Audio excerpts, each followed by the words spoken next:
crack epidemic, and that's what got your mom. You talk about it in your book, going down the road. And crack cocaine. Yeah, you're going down the road and seeing your mom on the street while you drive with one of your grandparents, correct?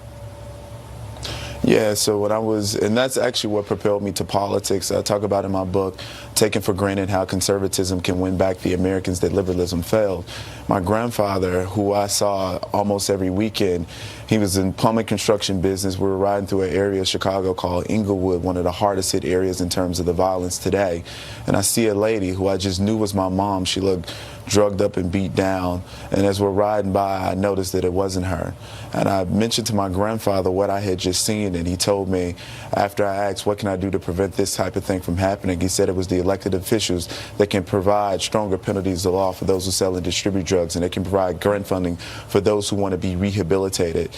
And from that point, the very next week, I started volunteering for my local alderman. This led to a life of public service because I thought I was literally saving my mother.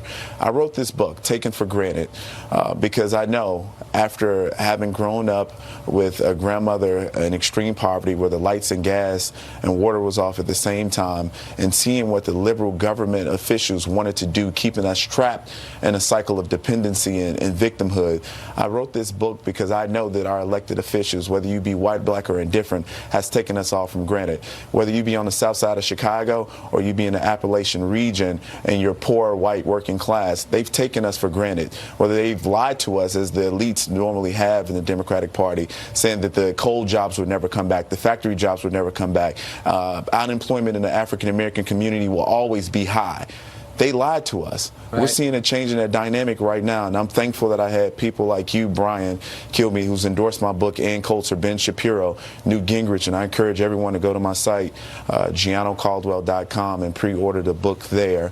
Also follow me on Instagram, Twitter, and Facebook at Gianno Caldwell. So, Gianno, here's an excerpt from the book. It's called, and here we go. It says, "My core principles are what saved me from becoming a statistic. The same conservative values that have saved hundreds of millions, whether they know it or not, and still draw people from around the world to the U.S. every single day." And you get pushback within the black community, but you did your research.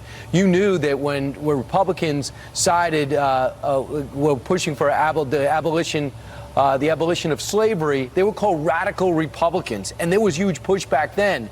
You were almost surprised to go back and look in history and see how the parties have flipped labels.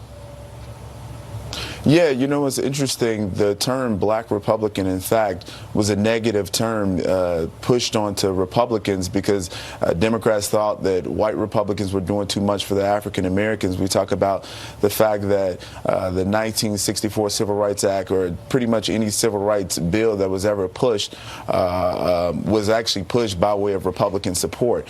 Even the one that LBJ was a part of, the Senate Democrats, they didn't want to support it, and it was the Republicans in the Senate that made it happen.